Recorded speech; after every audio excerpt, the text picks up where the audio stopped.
6/y, তাহলে এই ওয়াইয়ের সাথে ওয়াই মিলেছে এবং এই পির সাথে পি মিলেছে, কিউর সাথে কিউ মিলেছে। তার মানে তোমার এই প্রথম অংশ দিয়ে তোমার এই অংশের সমাধান করতে হবে। তুমি যদি এসএসসি 26 এবং 27 ব্যাচের একজন পরীক্ষার্থী হও, আজকের এই ভিডিওটি সম্পূর্ণ দেখার জন্য অনুরোধ করা হলো। দেখো, বলা হচ্ছে ওয়াই ইকুয়াল 6p/q/p+q।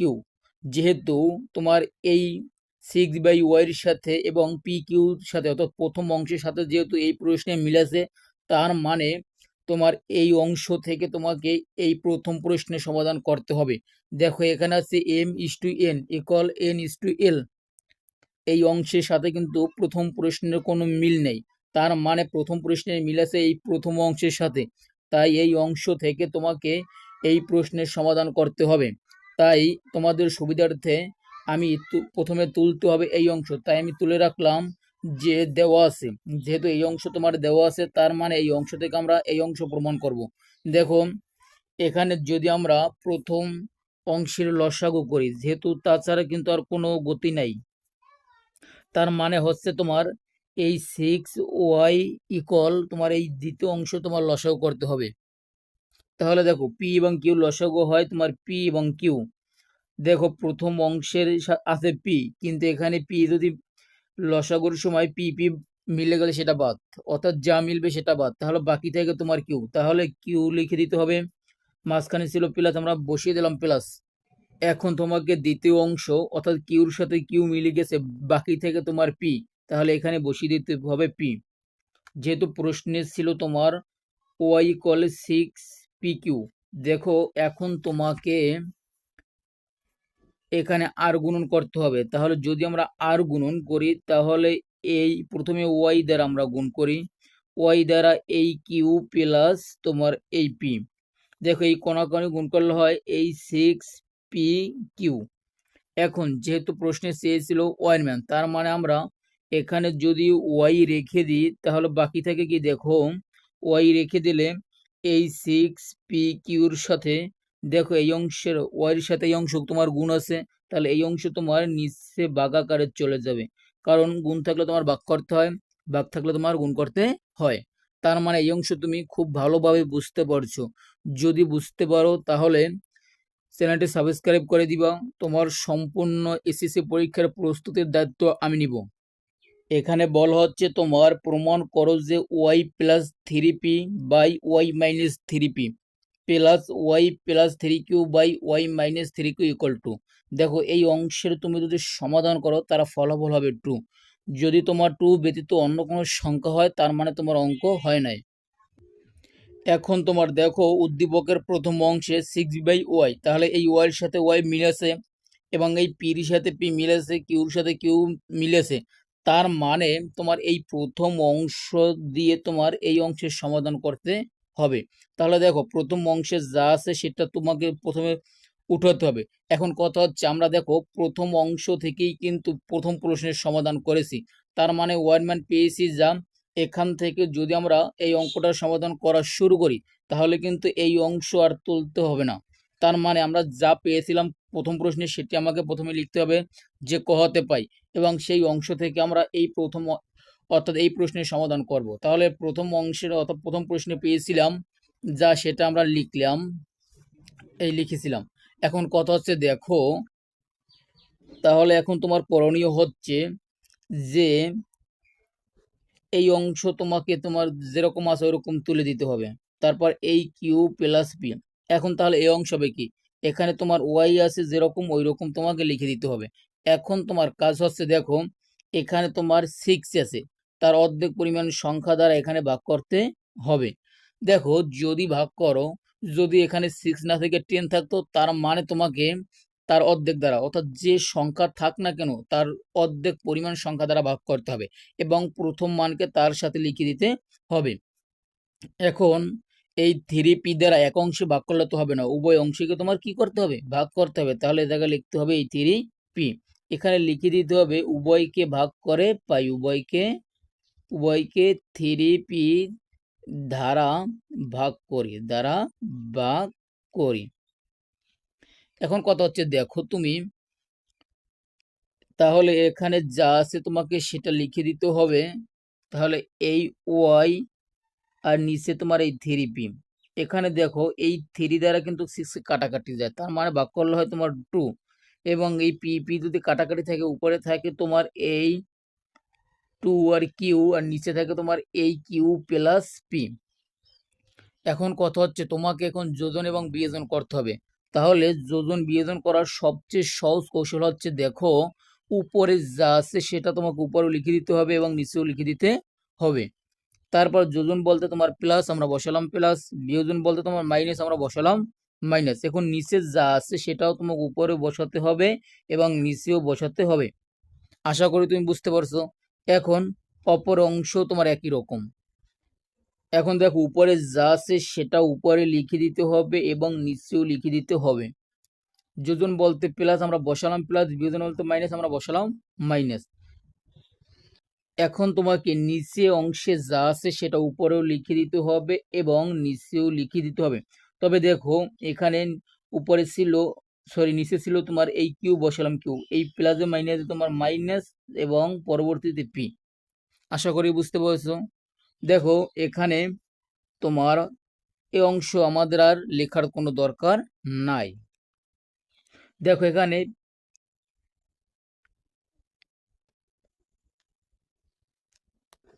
এখানে হয় তোমার দেখো দুইটা কিউ আর এই একটা কিউ, তার মানে 3 কিউ প্লাস তোমার এই পি। আর এখানে দেখো দুইটা কিউ থেকে যদি তুমি একটা কিউ বাদ দাও তার মানে কিউ থাকে একটি আর এই মাইনাস পি।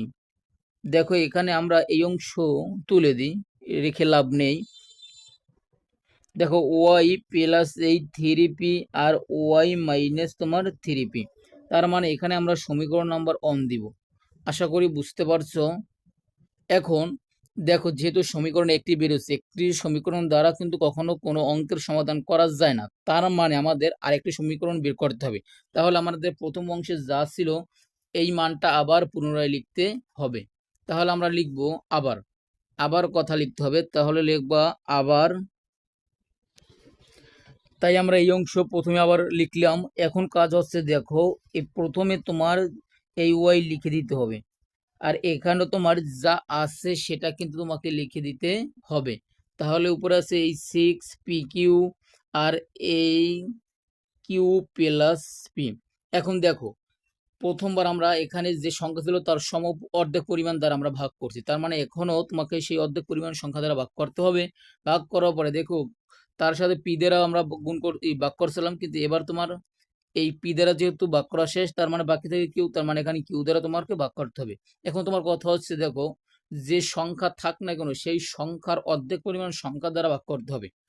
তাহলে প্রথম ভাগ করতে হবে সমপরিমাণ অর্থাৎ অর্ধেক পরিমাণ, তার সাথে প্রথম যে মান দেওয়া থাকবে, এখানে এম থাকলে তুমি এখানে এম দিতাম, আবার এখানে এন থাকলে এখানে এন দিতাম। তার মানে দেখো এখন এক অংশ ভাগ করলে তোর হবে না, তার মানে অপর পক্ষকেও তোমার 3q দ্বারা ভাগ করতে হবে। দেখো 3 দ্বারা যদি আমরা 6 কাটাকাটি করে থাকে তোমার 2, এবং এই কিউ কিউ কাটাকাটি থাকে তোমার এই পি। এখন যেগুলো তোমার থাকে সেগুলো তোমাকে লিখতে হবে। দেখো এখানে থাকে ওয়াই, তারপর থাকে এই 3q, আর অপর অংশ থাকে এই 2p, আর থাকে কিউ প্লাস তোমার পি। এখন কাজ হচ্ছে দেখো পূর্বে না আবার তোমাকে পুনরায় যোজন বিয়োজন করতে হবে। তাহলে যোজন বিয়োজন করার সহজ কৌশল হচ্ছে, দেখো উপরে যা আছে সেটা উপরেও লিখতে হবে এবং নিচেও তোমাকে নিচেও লিখতে হবে। তাহলে উপরে ছিল ওয়াই, আমরা ওয়াই লিখলাম এবং নিচেও তোমার ওয়াই লিখলাম। এখন যোজন বলতে প্লাস আমরা বসালাম প্লাস, এবং বিয়োজন বলতে মাইনাস আমরা বসালাম মাইনাস। এখন নিচের অংশ তোমার যা আছে সেটা উপরে লিখতে হবে এবং নিচেও লিখতে হবে। অপর অংশ একই রকম, উপরে তোমার 2p আছে তার মানে উপরে লিখতে হবে, তোমার নাকি নিচেও লিখতে হবে। যোজন বলতে প্লাস দিয়ে নিচের অংশ উপরেও লিখতে হবে এবং বিয়োজন দিয়ে অর্থাৎ মাইনাস দিয়ে নিচের অংশ অংশ তোমাকে নিচেও লিখতে হবে। দেখো তাহলে নিচের অংশ কিউ ছিল কিউ লিখলাম, এই প্লাস মাইনাসে মাইনাস, এই বসালাম আমরা মাইনাস। দেখো উপরে কিন্তু তোমার মাইনাস ছিল না, সেই কারণে তোমার চিহ্নগুলো পরিবর্তন হচ্ছে না। তার মানে এখানে মাইনাস থাকার কারণে এই প্লাস মাইনাসে মাইনাস, এই তারপর থাকে পি পি। এখন কথা হচ্ছে দেখো তাহলে এখন আবার এই অংশ তোমাকে যেরকম আছে সেরকম তুলে দিতে হবে, কারণ এই অংশ কোনো কিছু করার নাই। ওয়াই মাইনাস থ্রি এই পি। এখন কত হচ্ছে দেখো, এখানে দুইটা পি আর এই একটা পি, মানে তার মানে হচ্ছে তিনটা পি। তারপর প্লাস এই বাকি থেকে কিউ আমরা বসালাম কিউ। দুইটা পি থেকে যদি আমরা একটা পি বাদ দিই তাহলে বাকি থেকে একটা এই মাইনাস থাকে কিউ। এখন কিন্তু আমরা 2 নং সমীকরণ পেয়ে গেছি। এখন তোমার কাজ হচ্ছে এই দুইটার সমীকরণ তোমাকে যোগ করতে হবে, এবং প্রথম সমীকরণের প্রথম অংশ এবং দ্বিতীয় সমীকরণের প্রথম অংশ, অর্থাৎ দুইটা সমীকরণের প্রথম অংশ যোগ করতে হবে, এবং দ্বিতীয় দ্বিতীয় অংশ আলাদা যোগ করতে হবে। তাহলে দেখো, প্রথম সমীকরণ আমরা পেয়েছিলাম এই অংশ, তার মানে এই অংশের সাথে আমরা দ্বিতীয় সমীকরণের এই যা পেয়েছিলাম সেই অংশ তোমাকে কিন্তু প্লাস করতে হবে। তার মানে আমরা লিখতে হবে, তাহলে প্রথম সমীকরণে ছিল, দেখো প্রথম সমীকরণের প্রথম অংশ ছিল তোমার, সেটা আমরা লিখবো এখন। এখন প্রথম সমীকরণের প্রথম অংশ এবং দ্বিতীয় সমীকরণের প্রথম অংশ আমরা আলাদা যোগ করলাম, এবং প্রথম সমীকরণের দ্বিতীয় অংশ এবং দ্বিতীয় সমীকরণের দ্বিতীয় অংশ আলাদা তোমার যোগ করলাম। দেখো এখন আমাদের প্রশ্নে যা ছিল সে অংশের সাথে কিন্তু মিল আছে, তার মানে আমাদের এই অংশ করলে তোমার হবে। এখন কত হচ্ছে দেখো, এখানে যা আছে সেটা তোমাকে একই রকম তুলে দিতে হবে, এবং সম্পূর্ণ যা আছে সেগুলো তুলে দিতে হবে। তাহলে দেখো, এই প্লাস আমরা বসালাম, প্লাস উপরে যা আছে সেটা তুমি তুলে দাও। এখন কথা হচ্ছে দেখো, নিচে অংশ একটু পরিবর্তন করতে হবে, কারণ প্রথম অংশে তোমার কিউ আগে ছিল, কিন্তু এখানে কিন্তু কিউ তোমার শেষে, তার মানে এই কিউটা তোমাকে প্রথমে আনতে হবে। তার মানে তার সাথে সাথে ছিল মাইনাস, আমরা মাইনাস সহ তাকে আনলাম। এই প্লাস পি আমরা বসালাম, প্লাস পি। এখন দেখো, এই অংশে তোমার কাজ কি? এই অংশে কাজ হচ্ছে তোমার এখানে যা আছে সেটা তুমি আবার তুলে দাও, এই কিউ মাইনাস পি। এখন দেখো, এই প্লাস দিলাম, উপরে যা আছে সেটা আবার তুলে দাও। এখন এই মাইনাস যদি আমরা কমন থাকে কিউ, এই প্লাস মাইনাসে মাইনাস থাকে পি। এখন কিন্তু তোমার এই অংশের সাথে মিল আছে। এখন দেখো, আবার তোমার যা আছে সেটা তুলে দাও, তাহলে এই থ্রি কিউ প্লাস পি, এই কিউ মাইনাস পি, প্লাসে মাইনাসে আমরা বসালাম মাইনাস, তারপর যা আছে একই রকম তুমি সেটা তুলে দাও, এই কিউ। এখন দেখো, প্রত্যেকটা অংশের শেষে কিন্তু মিল আছে, তার মানে এখন লসাগু করলে হবে কি, দেখো লসাগু করলে হবে তোমার এই দুইটা যেহেতু এক জাতীয়, তার মানে দুইটা মিলে এই একটা। এখন প্রথম অংশে যা আছে সেটা তুমি তুলে দাও, এই প্লাস পি। এখন এই মাইনাসের কারণে এই মাইনাস থেরাইস পি, তারপর এই মাইনাস এই প্লাসটা হয়ে গেল প্লাস মাইনাসে মাইনাস কিউ কিউ। এখন দেখো, তোমার এখানে থাকে এই কিউ মাইনাস পি, আর দেখো এখানে তিনটা কিউতে কোনো তুমি যদি একটা কিউ মাইনাস করো তার মানে দুইটা কিউ থাকে। এখানে তিনটা পিতে গুণ একটা পি প্লাস মাইনাস কাটাকাটি, তার মানে দুইটা পি থাকে। আশা করি এই পর্যন্ত বুঝতে পারছো। যদি বুঝতে পারো সম্পূর্ণ ভিডিও মনোযোগ সহকারে দেখো, ভালো কিছু শিখতে পারবা। তোমাদের এসএসসি পরীক্ষার সকল প্রস্তুতির দায়িত্ব আমি নিব। এখন দেখো, কাজ হচ্ছে আমাদের উভয় অংশে তোমার টু মিলেছে, তার মানে আমরা উভয় অংশ থেকে টু ভাগ করা যায়। তার মানে টু যদি আমরা ভাগ করি থাকে তোমার এই কিউ মাইনাস তোমার এই পি, আর নিচে তোমার কিউ মাইনাস পি। এখানে যদি ব্র্যাকেট দিয়ে উভয় অংশের সাথে মিল আছে, তার মানে বাকি থাকে কি তোমার এই টু। আমাদের প্রশ্নে কিন্তু বলা হচ্ছিল যে তার সমাধান হবে তোমার টু। দেখো, এই বলছিল যে প্রশ্নের সমাধান হবে তো টু, তার মানে আমাদের এই কিন্তু প্রশ্নের সমাধান হচ্ছে টু। এখন আশা করি তুমি বুঝতে পারছো।